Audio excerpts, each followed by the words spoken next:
24 number तक हमने पढ़ लिया था। आज हम श्लोक नंबर 25 से प्रारंभ करेंगे। तो इसका क्या कॉन्टेक्स्ट चल रहा है इस चैप्टर में? हम लोग फर्स्ट कैंटो के चैप्टर 7 जिसका टाइटल है द्रोण पुत्र को दंड, और इसमें जो कॉन्टेक्स्ट चल रहा है वो है कि अश्वत्थामा ने क्या किया है अपनी जान बचाने के लिए। एक्चुअली वो ब्राह्मण पुत्र है, जो उसके पिता हैं द्रोणाचार्य, वो ब्राह्मण का पुत्र है अश्वत्थामा द्रोणी। परंतु फिर भी उसने क्या है इतने सारा हीनियस कार्य किए हैं, बहुत सारे अपराध के कार्य किए हैं, जो कि धर्म के युद्ध के अगेंस्ट किए हैं उसने सारे कार्यों को। सबसे पहले तो उसने द्रौपदी के पांचों पुत्रों को क्या है धड़ से अलग कर दिया है। वो लोग सो रहे थे और उनको जाकर तलवार से उनके सिर को काट दिया है। तो ये उसने सबसे बड़ा हीनियस कार्य किया है।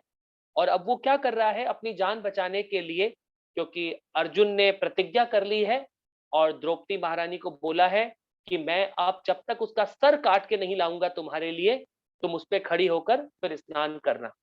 तो इस तरह अर्जुन ने प्रतिज्ञा ले ली है और अर्जुन अब उसके पीछे है। अब वो अर्जुन उसको मारना चाहता है अश्वत्थामा को। तो अश्वत्थामा ने क्या किया है अपनी जान बचाने के लिए फिर से एक हीनियस कार्य किया है।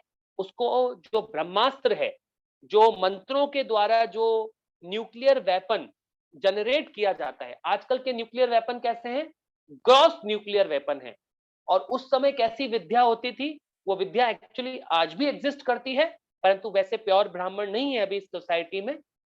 तो फिर क्या होती है, उस विद्या से सिर्फ मंत्रोच्चारण के द्वारा उसने क्या किया है ब्रह्मास्त्र को रिलीज कर दिया है। और उसको वापस ब्रह्मास्त्र को वापस लेने की विद्या नहीं आती है। तो अर्जुन ने जब ये चकाचौंध देख रहे हैं अर्जुन, तो अब अर्जुन ने भगवान से प्रेयर करना शुरू कर दिया है। और यहां तक हमने कल पढ़ लिया था, और हमने पढ़ लिया था श्लोक नंबर 24 तक पढ़ा था, कल का लास्ट श्लोक है। और यद्यपि आप बौद्धिक शक्ति माया के कार्य क्षेत्र से परे हैं, फिर भी आप बद्ध जीवों के परम कल्याण के लिए धर्म इत्यादि से के चारों सिद्धांतों का पालन करते हैं।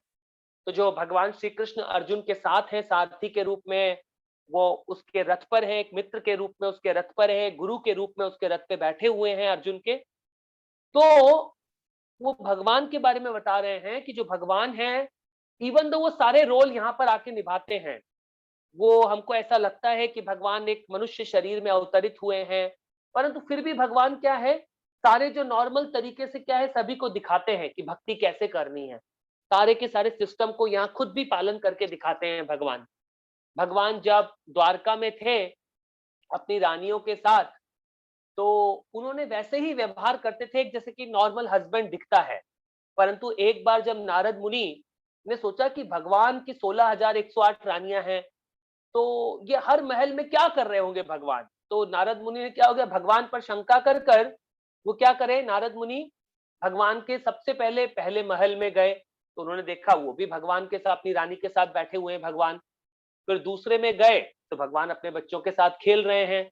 तीसरे महल में गए तो अपनी पत्नी के साथ एंजॉय कर रहे हैं। चौथे महल में गए तो भगवान अपने कुछ न कुछ कार्य में बिजी हैं। तो उन्होंने हर घर में भगवान को देखा। तब नारद मुनि अचरज रह गए कि ये भगवान की सुंदर लीला चल रही है। तो भगवान अद्भुत लीलाएं करने के लिए इस धरती पर आते हैं, ताकि हम उन लीलाओं को याद कर सकें और हमें पता लग सके कि भगवान क्या है। भगवान आदि पुरुष हैं, वो सर्व कारणों के कारण हैं, और उस भगवान के साथ ही हमारा रिश्ता है।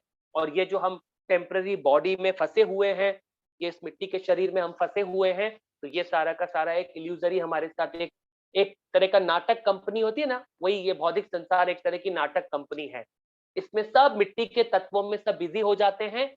और इस मनुष्य जीवन का जो मेन गोल है भगवान को याद करना और भगवान के साथ अपना संबंध स्थापित करना, उस मेन गोल को सभी लोग भूल जाते हैं इस भौतिक संसार में। तो जो अर्जुन है, अब भगवान उसको फर्दर गाइड करेंगे कि अब उसको क्या करना है। अब हम श्लोक नंबर 24 पे पढ़ते हैं। श्लोक नंबर 24 का तात्पर्य पढ़ने के लिए महेश जी जयपुर से अपने आप को अनम्यूट कर लेंगे। महेश महेश जी को आप अनम्यूट कर दो। अब देखिए मैं श्लोक पढ़ता हूं, इसमें क्या लिखा है समझते हैं हम।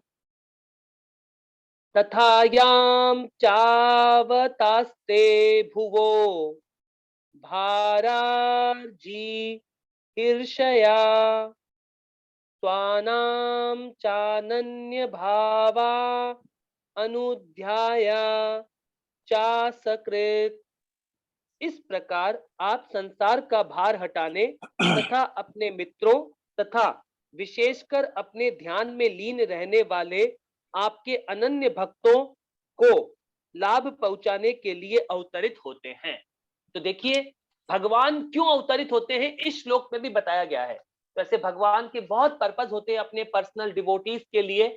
भगवान इस धरती पर क्यों अवतरित होते हैं कि अपने इन सब प्रिय भक्तों को भगवान क्या चाहते हैं, संग देना चाहते हैं और उनको वापस स्पिरिचुअल संसार में वापस ले जाना चाहते हैं। तो भगवान का बहुत सारे स्पिरिचुअल पर्पस होते हैं धरती पर आने के लिए, इन बद्ध जीवों को दिखाने के लिए कि ये भौतिक संसार है और मैं कौन हूँ, आपका मेरे साथ संबंध है। भगवान बार बार ये सब बताना चाहते हैं। अब इसका हम तात्पर्य पढ़ते हैं, तात्पर्य शिला प्रभुपाद जी के द्वारा। महेश जी आप पढ़िए। तात्पर्य श्रील प्रभुपाद द्वारा। श्रील प्रभुपाद की जय। ऐसा प्रतीत होता है कि भगवान अपने भक्तों का पक्षपात करते हैं। सभी जीव भगवान से संबंधित हैं, वे सबों के लिए समान हैं, फिर भी वे अपने जनों तथा भक्तों के प्रति विशेष अनुरक्त रहते हैं। भगवान सबों के पिता हैं, उनका पिता कोई नहीं हो सकता और न उनका कोई पुत्र बन सकता है। उनके भक्त ही उनके इष्ट मित्र तथा उनके परिजन हैं। यह उनकी दिव्य लीला है। इसका संसारी संबंधों, पितृत्व या अन्य किसी से कोई प्रयोजन नहीं होता। जैसा कि ऊपर कहा गया है, भगवान प्रकृति के गुणों से ऊपर हैं, अतएव भक्ति में उनके इष्ट मित्र तथा संबंधियों में संसारी रिश्ते जैसी कोई चीज नहीं है। हरे कृष्ण। हरे कृष्ण महेश जी, आपका बहुत बहुत धन्यवाद। देखिए यहाँ पे बहुत सुंदर बात बता रहे हैं भगवान के बारे में।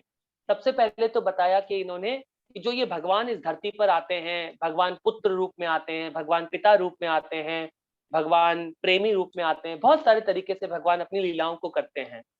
परंतु यहाँ बता रहे हैं, हम भगवत गीता में जब पढ़ते हैं तो हमें पता लगता है अहम बीज प्रजापिता, 13वें अध्याय के भगवत गीता में लिखा हुआ है अहम बीज प्रजापिता सर्व योनिषु कौन्तेय। जो भगवान है वो क्या है, सारी योनियों को क्रिएट करते हैं। वो भी कौन है, वो भगवान क्रिएट करते हैं। सर्व योनिषु, सारी योनियों को किसने बनाया है, भगवान ने बनाया है। और अहम बीज प्रजापिता, भगवान खुद बोलते हैं कि जितनी भी योनियां हैं अहम बीज, सबको बीज कौन देता हूं, मैं देता हूं। भगवान क्लियर करते हैं। इसीलिए तो बोलते हैं कि भगवान क्या है, भगवान एब्सोल्यूट पर्सन है। इसीलिए हम इस टाइनी माइंड से अभी भी भगवान को नहीं समझ पाएंगे कि वो कितने ग्रेट हैं। मगर इस भागवतम को अगर आप ध्यान से पढ़ते रहे 10th कैंटो तक, तो आपको समझ में आ जाएगा कि भगवान क्या होते हैं। और उस परम पिता परमेश्वर भगवान के साथ, कृष्ण के साथ हमारा संबंध होता है और वो प्रेम का संबंध होता है। तो उस संबंध को स्थापित करने के लिए ही ये सारा सिस्टम क्रिएट किया है भगवान ने, भगवत गीता और भागवतम। और भगवान इतने दयालु होते हैं कि भगवान इस धरती पर अवतरित होते हैं। जैसे कि एक बहुत सुंदर सी स्टोरी भी है कि भगवान इस धरती पर क्यों अवतरित होते हैं, कृष्णा को क्या आवश्यकता है कि वो इस धरती पर आए और बार बार इतनी अद्भुत लीलाएं करते हैं भगवान। तो एक बार क्या होता है, जो अकबर होते हैं वो भी यही सेम प्रश्न करते हैं कि भगवान को इस मॉर्टल वर्ल्ड में आने की क्या जरूरत होती है। भगवान वृंदावन में आए, इतनी सुंदर भगवान ने लीलाएं करी, तो भगवान को क्या जरूरत आ जाती है कि वृंदावन में आकर ये सब लीलाएं करने की। तो अकबर भी बीरबल से यही प्रश्न पूछते हैं। तो बीरबल बोलते हैं अकबर को, जहां पर ना टाइम आने पे मैं आपको इसका सही आंसर बताऊंगा। एक बार क्या होता है, फिर अकबर एक नदी के किनारे पर चल रहे होते हैं, एक पानी के पॉन्ड के पास में, और उनके हाथ में एक उनका जो सबसे छोटा बेटा था वो उनके हाथ में होता है। तो सडनली वो क्या होता है, किसी कारणवश वो बच्चा उस पानी के पॉन्ड में गिर जाता है। तो अकबर उस समय कुछ नहीं देखते हैं कि वो रॉयल रॉब्स, राजा के कपड़े पहने हुए हैं, वो कुछ भी नहीं देखते हैं और तुरंत उस पानी में छलांग लगा देते हैं और किसी तरीके से अपने बच्चे को बचाना चाहते हैं। तो फिर जब वो अकबर अपने बच्चे को बाहर बचा के ले आते हैं, तो फिर बीरबल उनको बोलता है, जहां पर ना ये सारा कार्य तो आप मुझे भी बोल सकते थे और आपकी इतनी बड़ी विशाल सेना खड़ी थी, आप इनको भी बोल सकते थे, आप खुद क्यों पानी में कूदे? क्योंकि आपको क्या था, अपने पर्सनल बच्चे से क्या था, आपको अटैचमेंट था।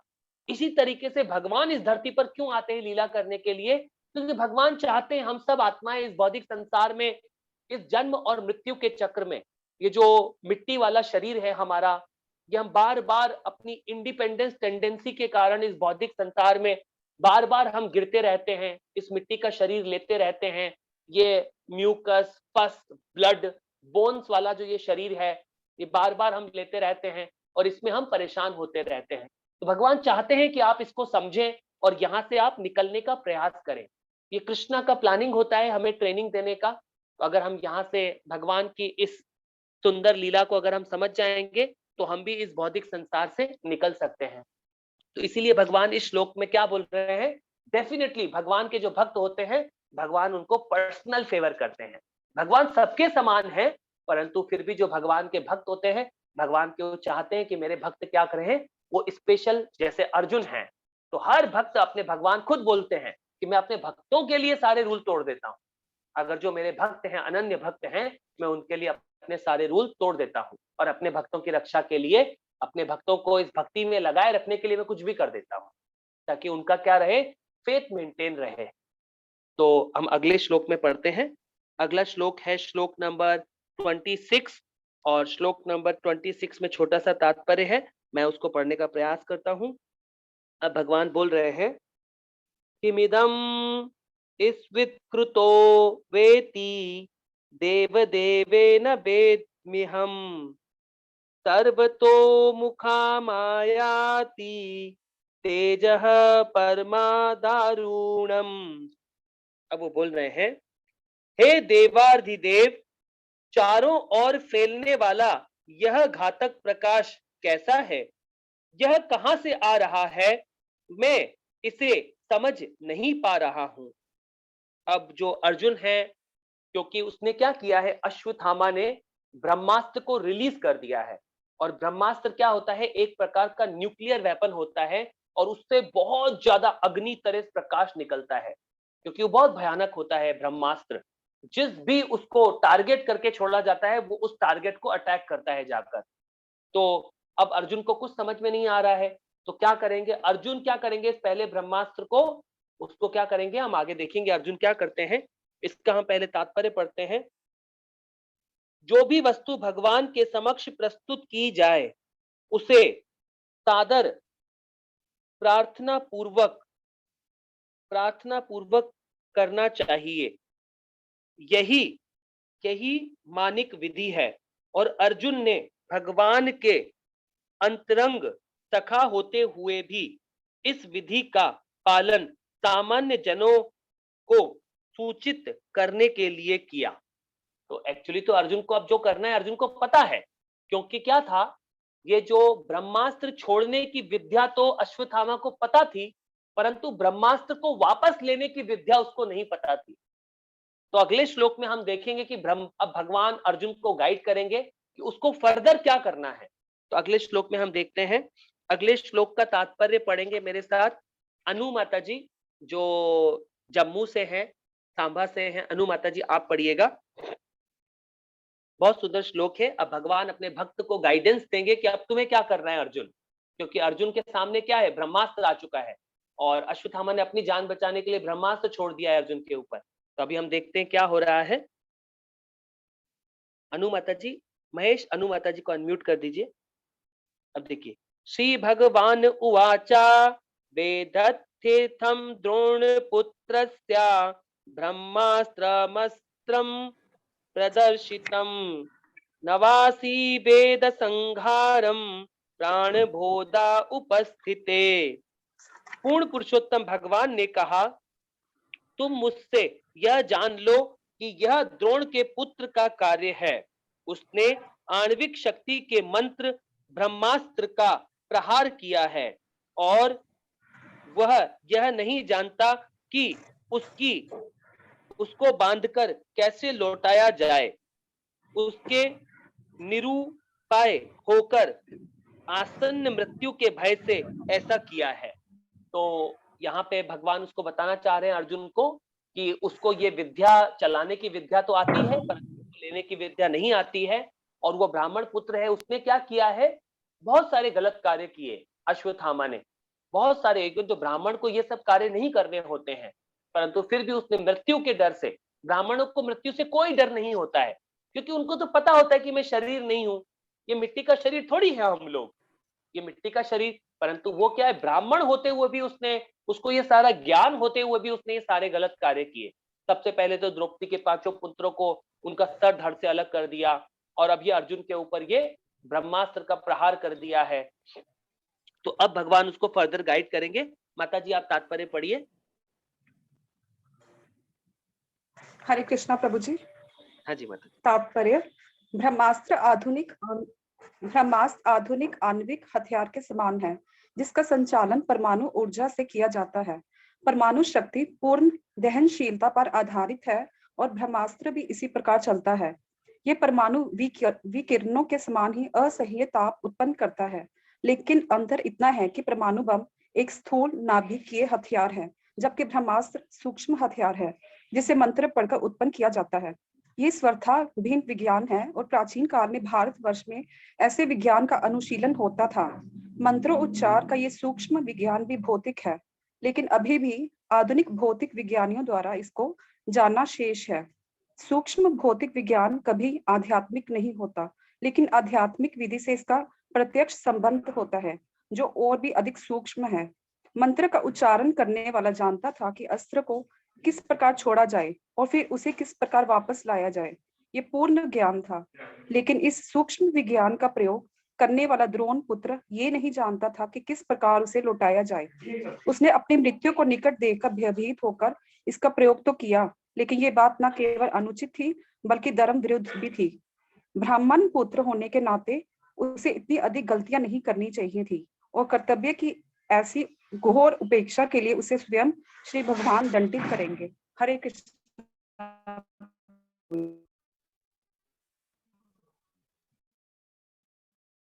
कृष्ण माता जी आपका बहुत बहुत धन्यवाद। तो देखिए भगवान यहाँ पर डायरेक्ट प्रभुपाद जी हमें बता रहे हैं कि ये जो प्रकार की विद्या है ये क्या है, एक स्पेशल प्रकार की विद्या उस समय उपस्थित थी। और आजकल की जो विद्या है सब कुछ ग्रॉस लड़ाइयां कर रहे हैं हम लोग। उस समय कैसी लड़ाई होती थी, माइंड से ही वो ब्रह्मास्त्र को रिलीज कर देते थे मंत्रोच्चारण के द्वारा। वो बहुत सूक्ष्म विद्या थी, बहुत सटल विद्या थी। तो अब ये जो अश्वत्थामा है उसने अपने मृत्यु के डर से ये कार्य तो कर दिया है, तो भगवान उसकी बहुत निंदा कर रहे हैं अश्वत्थामा की, कि उसने ये बहुत गलत कार्य किया है। मृत्यु के सिर्फ डर से अर्जुन क्योंकि अर्जुन उसको मार देगा, उस डर से उसने इसको रिलीज कर दिया है ब्रह्मास्त्र को। तो अब अगले श्लोक पे हम पढ़ते हैं, क्योंकि ये तो जो बता रहे हैं भगवान इसके लास्ट श्लोक में बोला कि उसे इतनी सारी त्रुटियां नहीं करनी चाहिए थी और कर्तव्य की ऐसे सरासर उपेक्षा के लिए उसे स्वयं भगवान द्वारा दंडित होना था। अब क्या करेंगे, भगवान श्री कृष्ण उसको दंडित करेंगे। आगे किस प्रकार दंडित करेंगे, तो यहाँ पर हमें बहुत सारे लेसन सीखने होंगे। ये जो फर्स्ट कैंटो है ना, ये हमारी भक्ति का क्या है, हमारी फाउंडेशन है हमारी भक्ति की। तो इस प्रकार जो ब्राह्मण के बेटे ने जितने भी गलत कार्य किए हैं, तो हम वैष्णवों को ये सब कार्य नहीं करने हैं कभी भी। जो भगवान ने हमें स्पेशल कृपा दी है, हम प्रभुपाद के संग में आए हैं, श्रीला प्रभुपाद के ये हम इस ज्ञान को सीख रहे हैं, और हमें इस प्रकार के कोई गलत कार्यों में इन्वॉल्व नहीं होना है। हमें ये रियलिटी भक्ति समझनी चाहिए ध्यान पूर्वक कि हम लोग ये शरीर नहीं है, हम लोग आत्मा है, और हमारा संबंध सिर्फ कृष्ण के साथ है और हमारा कोई संबंध नहीं होता है। तो हमें इन जो इतने भी वेस्ट कार्य हो रहे हैं इस दुनिया में, जो टाइम वेस्ट करेंगे आपके सारे कार्य, हमें उन सब में भी इन्वॉल्व नहीं होना है। हमें अपने मेन कार्य पे ध्यान रखना है कि मैं कैसे भक्त बनूं और मैं दूसरों को कैसे भक्त बनाऊं। तो भक्त बनने और बनाने के लिए बहुत सारी चीजों की आवश्यकता होती है, उन सब चीजों पे हम ध्यान दें और खुद भी अच्छे भक्त बने और दूसरों को भी भक्त बनाने का प्रयास करें, ताकि हम भी इस भौतिक संसार से निकलकर एक इटर्नल वर्ल्ड में जा सकें, अपनी कॉन्शियसनेस को कृष्णा कॉन्शियस बना सकें, और हम दूसरों को भी जितना हो सके हमसे उनको हेल्प करें इस कृष्णा कॉन्शियसनेस में प्रगति करने के लिए। अब हम अगला श्लोक पढ़ लेते हैं, समय बहुत कम बचा है। चलिए हम अगला श्लोक पढ़ पाएंगे। श्लोक नंबर हम 28 अब पढ़ेंगे। देखिए श्लोक नंबर 28 मेरे साथ पढ़ने के लिए आ जाएंगे।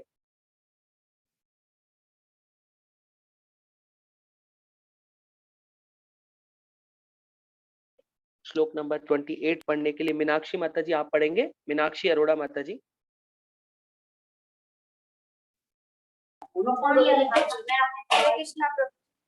हाँ जी माता जी। अब देखिए श्लोक नंबर 28 में क्या बता रहे हैं प्रभुपाद जी हमें। अब श्लोक नंबर 28 है, न हास्यानयतमं कश्चित् दस्तस्राय कर्षणं ध्यायस्य तेज उन्धा मस्त्रज्ञो हस्त्रे तेजसा। हे अर्जुन, केवल दूसरा ब्रह्मास्त्र ही इस अस्त्र को निरस्त कर सकता है। क्योंकि तुम सैन्य विज्ञान में अत्यंत पटु हो, अतएव अपने शस्त्र की शक्ति से इस शस्त्र के तेज का शमन करो। माता जी आप तात्पर्य पढ़ लीजिए। जी प्रभु जी। शिला प्रभुपाद की जय। शिला प्रभुपाद जी द्वारा तात्पर्य, परमाणु बमों के प्रभावों को निरस्त करने वाला कोई प्रति अस्त्र नहीं है। प्रभु जी स्क्रॉल नहीं हो रहा, लेकिन सूक्ष्म विज्ञान द्वारा ब्रह्मास्त्र के प्रभाव को प्रशमित किया जा सकता है। और उन दिनों जो लोग सैन्य विज्ञान में पटु होते थे वे ब्रह्मास्त्र का शमन कर सकते थे। द्रोण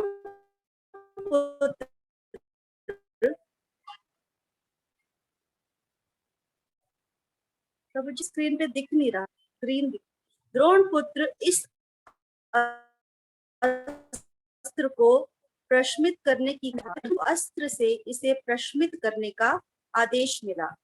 हरे कृष्णा। श्रील प्रभुपाद की जय। हरे कृष्ण माता जी। तो अब अर्जुन को क्या है, क्योंकि भगवान उसके पर्सनल गाइडेंस दे रहे हैं। भगवान अर्जुन के रथ पर बैठे हुए हैं। अब अर्जुन ने भगवान को सरेंडर भी किया हुआ है, क्योंकि वह भगवान को अपना गुरु के रूप में मानता है और भगवान को अपने मित्र के रूप में भी मानता है अर्जुन। और ये तो अर्जुन को तो सब कुछ पहले से पता था उसको क्या करना था, परंतु अर्जुन क्या चाहता है कि सब लोग अपने स्पिरिचुअल मास्टर को फॉलो करें। तो अर्जुन ने भगवान को क्या बनाया है, अपना स्पिरिचुअल मास्टर बनाया है। जब भगवत गीता में पढ़ते हैं ना, अर्जुन ने भगवान को सरेंडर किया और बोला भगवान आप मेरे गुरु बन जाइए। तो भगवान क्या है, हम सबके आदि गुरु भी हैं भगवान। तो भगवान इंटरनल हार्ट से भी हमें गाइड करते हैं। तो अब अर्जुन को डायरेक्ट भगवान ने गाइड किया कि तुम क्या करो, इस ब्रह्मास्त्र को क्या करो तुम। भगवान चाहे तो कुछ भी कर सकते हैं, परंतु भगवान ये लीला करने के लिए अवतरित होते हैं कि भगवान दिखाना चाहते हैं कि सब कुछ कैसे होती है, ये सब भगवान की स्पेशल लीलाएं। तो अब भगवान अर्जुन को गाइड कर रहे हैं, तुम क्या करो इसको, क्योंकि तुम्हें एक और विद्या आती है, तुम निपुण हो इस कार्य में, तुम उस शस्त्र को चला भी सकते हो और उसको वापस भी ले सकते हो। तो तुम ऐसा करो कि एक और शस्त्र चलाओ और इस ब्रह्मास्त्र को तुम क्या करो, विफल कर दो इस ब्रह्मास्त्र को। तो इस प्रकार अब अर्जुन क्या करेंगे, एक और ब्रह्मास्त्र रिलीज करेंगे। तो हम इसका अगले श्लोक पढ़ लेते हैं, उसमें क्या करेंगे अर्जुन। देखिए अब क्या बोल रहे हैं, सूत उवाचा श्रुत्वा भगवता प्रोक्तम फाल्गुना परवीरहा स्पृश्य परतम परिक्रम्य ब्रह्मास्त्रम संदधे। श्री सूत गोस्वामी ने कहा, भगवान से यह सुनकर अर्जुन ने शुद्धि के लिए जल का स्पर्श किया और भगवान श्री कृष्ण की परिक्रमा करके उस अस्त्र को प्रशमित करने के लिए अपना ब्रह्मास्त्र छोड़ा। तो अब अर्जुन ने क्या किया है, क्योंकि अर्जुन के पास ये विद्या प्राप्त थी, अर्जुन को भी ब्रह्मास्त्र चलाना आता था, अर्जुन को भी ये विद्या मिल चुकी थी अपने गुरु से। तो अब अर्जुन को भगवान ने डायरेक्शन दे दिया है कि तुम क्या करो, तुम दूसरा ब्रह्मास्त्र चलाओ और उसके जो अश्वत्थामा ने जो ब्रह्मास्त्र छोड़ा है उसको विफल कर दो। तो इस प्रकार अब अर्जुन ये भगवान की आज्ञा प्राप्त कर कर अब कार्य को करेंगे। तो हमें भी भक्तों को अपने जीवन में क्या करना चाहिए, भगवान की आज्ञा का बहुत अच्छे से पालन करना चाहिए। और हमें किसकी आज्ञा का पालन करना है, हमें प्रभुपाद की आज्ञा का पालन करना है। अगर आपको भगवान के बहुत क्लोज होना है, भगवान की लीलाओं में पार्टिसिपेट करना है, तो पहले हमें क्या करना होगा, प्रभुपाद की आज्ञा का पालन करना होगा। अगर हम इस जीवन में अगर हमें रियल सक्सेस होना है इस भक्ति में, तो एक सिंपल फॉर्मूला है और कुछ नहीं करना है इस भक्ति में, सिर्फ जो भी प्रभुपाद बोलते हैं उसको करते जाओ। हमें प्रभुपाद को कैसे, प्रभुपाद ने जो किया वो हमें नहीं करना है, जो प्रभुपाद हमें बोलते हैं हमें वो करना है। तो इसी प्रकार हमें क्या है, वैदिक लिटरेचर से जो हमें इंस्ट्रक्शन दिए जाते हैं हमें वो फॉलो कर रहे हैं। कि प्रभुपाद बहुत कुछ कर सकते हैं, प्रभुपाद 10 साल में पूरे संसार में हरे कृष्णा मूवमेंट को स्थापित कर सकते हैं। प्रभुपाद 108 मंदिरों की स्थापना कर सकते हैं, हमसे एक भी मंदिर नहीं बनेगा 10 साल में। वो प्रभुपाद एक स्पेशल पर्सनालिटी इस धरती पर आते हैं। तो प्रभुपाद क्या चाहते हैं कि हम भगवान की सेवा में इंगेज हों। तो जैसा कि प्रभुपाद हमें बता रहे हैं कि हमें 16 माला का जप करना है, 4 नियमों का पालन करना है, तो अगर हम इतना भी प्रभुपाद के इस इंस्ट्रक्शन को ध्यान से फॉलो करते हैं, हमें मंगला आरती अटेंड करना है, हमें भागवतम को प्रतिदिन, भगवत गीता को, प्रभुपाद की कोई भी बुक्स को डेली 1 घंटा पढ़ना है, अगर हम इस तरह अपने जीवन को बिताते हैं तो श्योर है कि हम 100% प्रभुपाद हमें श्योरिटी देते हैं कि इस एक ह्यूमन लाइफ में जो ये मनुष्य हमें शरीर मिला है, इसमें हम हमारे गोल को अटेन कर लेंगे।